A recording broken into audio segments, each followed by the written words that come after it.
So you know when you see these videos and it's the top 10 secrets to fat loss and all of that kind of jazz, and it's really easy to see that stuff, and I generally look at it and think it's clickbait. You know, ultimately there aren't any real secrets to fat loss. Certainly anyone in the industry or who's done any real reading into the subject knows what you need to do for fat loss, starting with a calorie restriction. That is the keystone of all weight loss journeys. And then there's some things that you can do on top of that that will support, like resistance training to maintain and maybe even gain some muscle mass, muscle being metabolically active. So the more of you've got, the more calories it burns even while you're doing nothing at rest, versus someone with less muscle mass.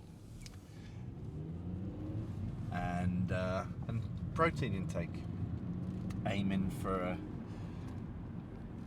gram excuse me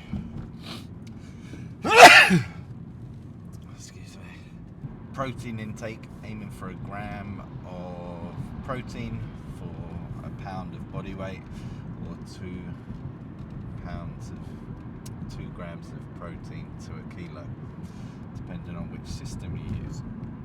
And then good sleep, right? Good sleep and rest. So those things together, calorie deficit, resistance training to maintain or increase muscle mass, decent amount of protein in your diet to support that, and improve satiety, i.e. how full you feel. So protein will help with retaining the muscle mass. It will also help with making you feel full up, which is handy when you're on a diet, which is what a calorie restriction is, or rather not a diet, but a change to your existing diet, being as diet really means what you're eating at the time.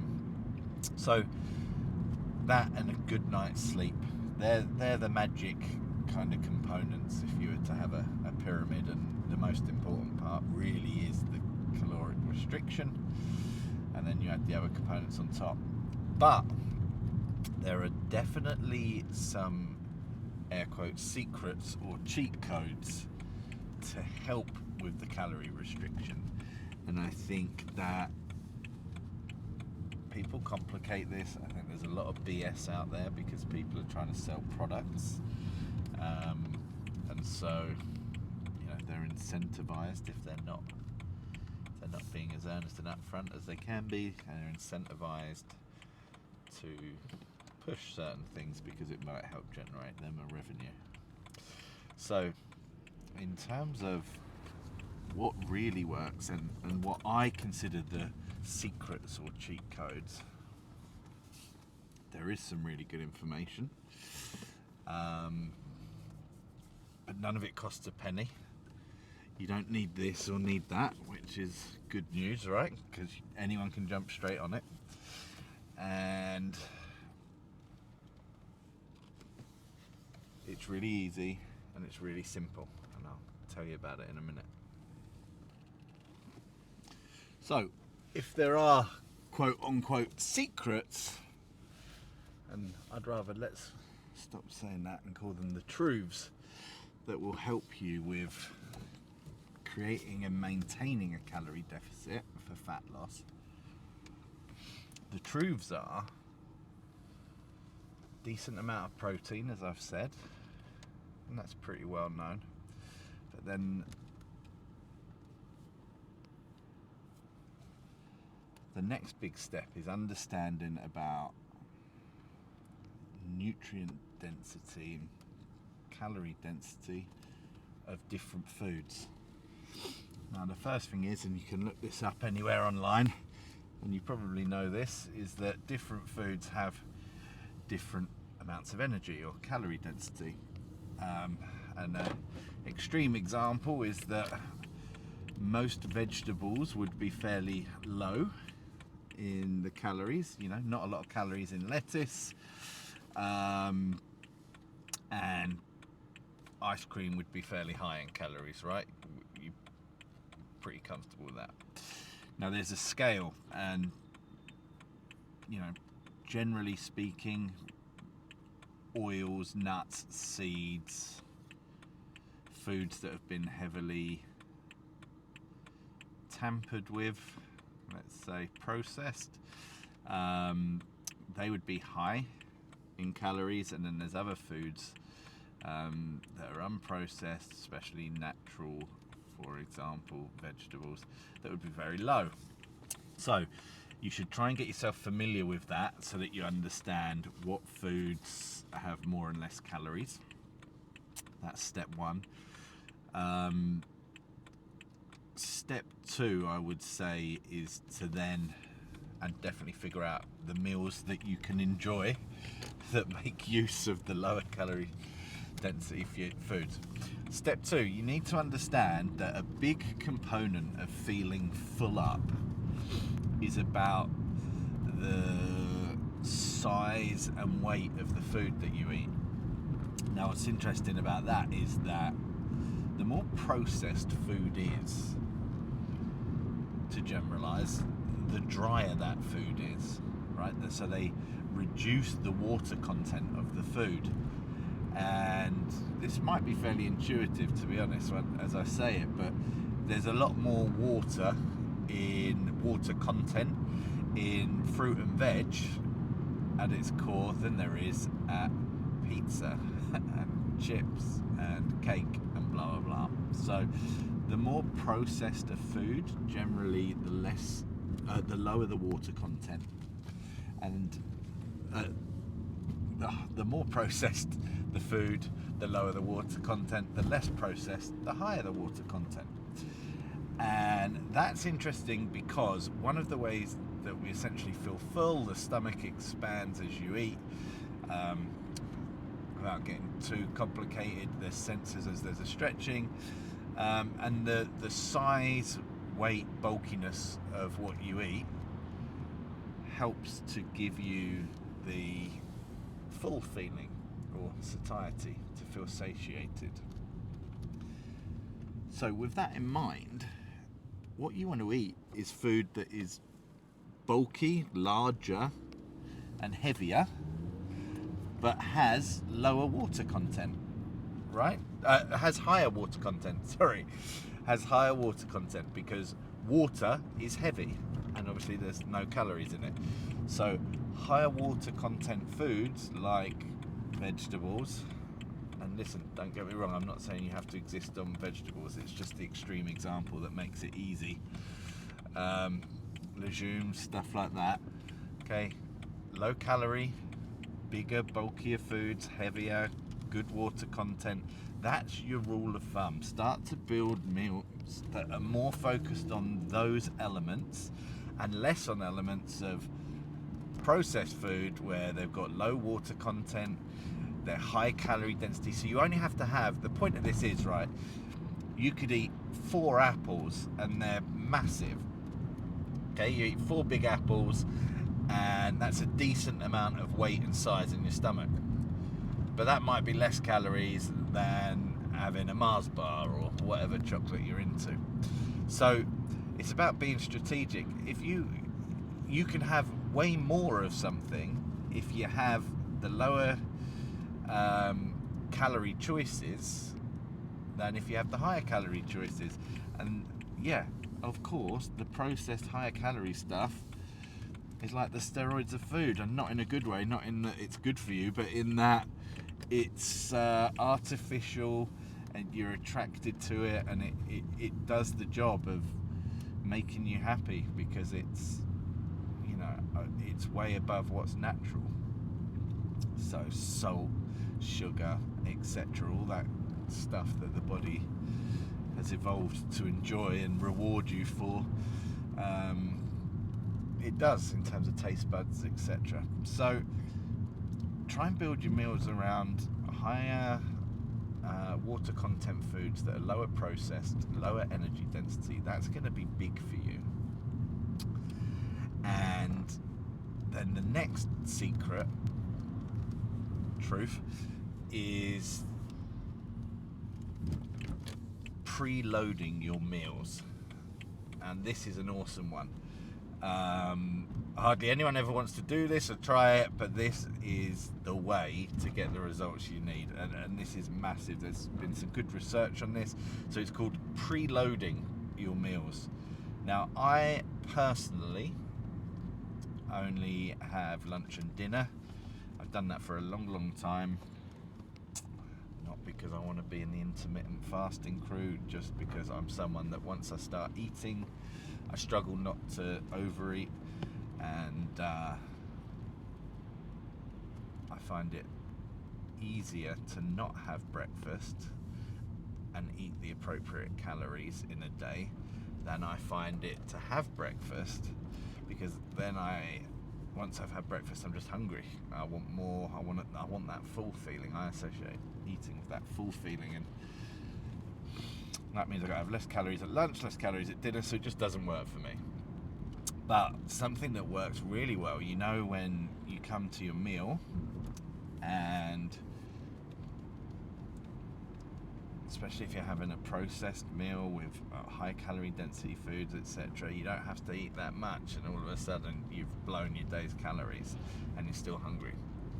Whereas if you eat some form of low density meal before your main meal, i.e. as a starter, and let's say you might go for, the two things I recommend would be a low energy density salad. So do not put some high calorie dressing all over it, okay? That wouldn't count.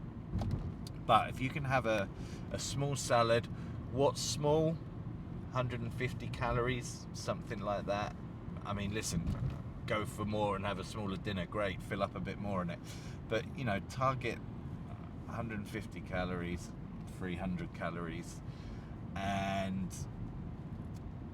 with a salad or a vegetable soup, again, low energy density. So you can buy them, look for a decent veggie soup, and use that, or make it and take control and know what you're putting in your body. And again, this isn't your meal. It doesn't have to be sexy and, you know, life-changing. Oh my God, best soup I ever had, best salad I ever had.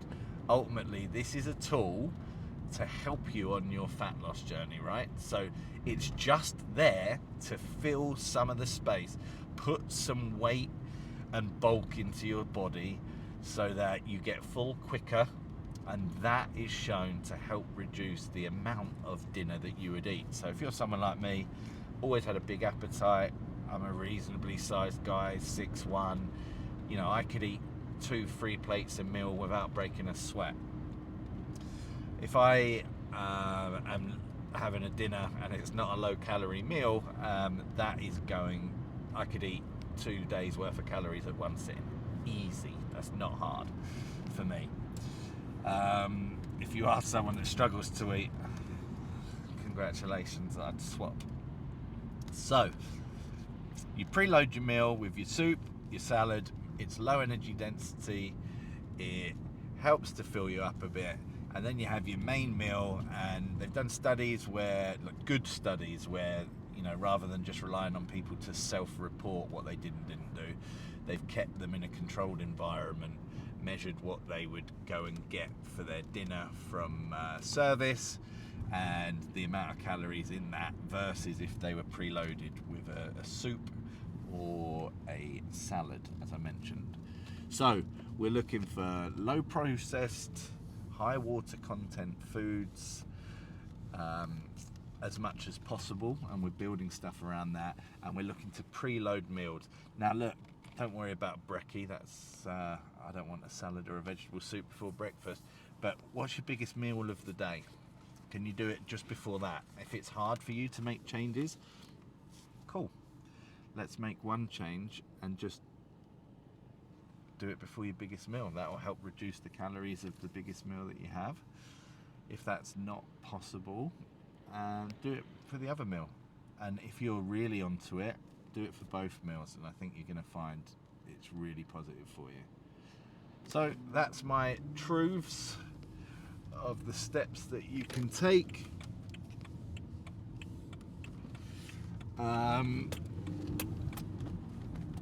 to help with your caloric calorie deficit, reducing calories for fat loss.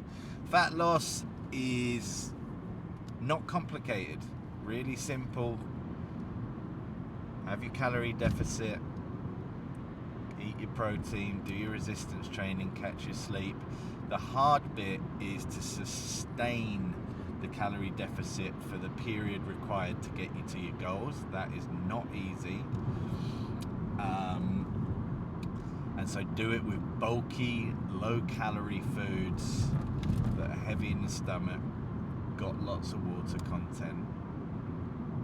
You can eat your way to fat loss easily. Find a routine for measuring progress that works for you. If you're someone that gets triggered by weighing yourself and you've had eating disorders or challenges around that in the past, obviously avoid it. Maybe do the tape measurement kind of scenario. But for most people, weighing yourself periodically, maybe once a month, fortnightly, weekly. I'm daily, and I prefer daily, but daily takes a decent amount of mental strength, because you've got to be able to handle the peaks and troughs of you did everything right on a day, ate well, low calorie, decent calorie deficit, were active, slept well, and then you've gone up on the scales, and that's, your fat loss isn't flying up and down crazily like that, but your body weight does. And most of us only have fairly basic scales. They can't really tell, even if you've got, you know, bioimpedance scales that tell you they're measuring lean muscle mass and fat, etc. They're not that great and that accurate. So we're basically putting a finger in the air. So you're going to get swings, you're going to get peaks and troughs. I could have a lower calorie meal today and weigh more tomorrow than I did yesterday, but my weight goes up purely because I had carbs today, more carbs than yesterday. Yesterday I maybe had a bit more of a higher protein meal. Today I've ended up having more of a carb-based meal, and carbs, for anyone that doesn't know, hold water more than protein, and therefore my body just held a bit more water that day. And so that's the challenge with weekly measurement, but find what works for you. It's your journey. You've got to find, slow wins the race, okay? It's really easy to bust out a percentage, 5% fat loss. So if you weigh a stone, 10 stone, losing half a stone, that's not that hard short term. But a lot of the research shows that you're not going to keep that fat off, and more scarily perhaps is that fat's going to find you again, and you're going to get heavier. So many people diet to lose fat and then end up putting the weight back on. Maybe they reach their goals, maybe they jacked it in, but they give up or reach their goal, and at some time after, within a year, a lot of people put it back on. By 3 years, they've all put it back on and more. So how can you make lifestyle changes that you're going to sustain? That's the key to fat loss. And in my opinion, I'm someone that does like to see quick results, because you get some quick results, you can find extra motivation to sustain yourself through the tougher parts of the journey. But you really need to get in the routines, set the rules, stick to them. But the last truth I would add is that your rules should have implied flexibility. And what I mean by that is, I do flexible dieting, i.e. I don't make commitments that I'm only going to eat low calorie density foods twice a day because I don't have breakfast, so 14 meals a week for 6 months and get to my goal. I know what my calorie target is, I know what I need to eat, and I know what I have to sacrifice if I decide to enjoy something that is higher calorie density, doesn't fit here, etc. So for example, yesterday it was my birthday. Thank you. And I knew I was having apple crumble for my dessert, which is my favourite, and I love it. And I knew I was going to have some. I only like apple crumble with ice cream, so again, it's high calorie density stuff.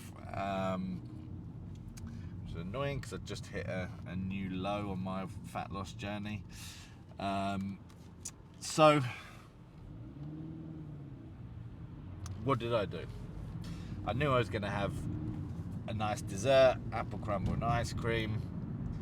So for dinner, I had a burger and chips. So I reduced the chips. I had like a third of the portion that I would normally have, and took care of business that way.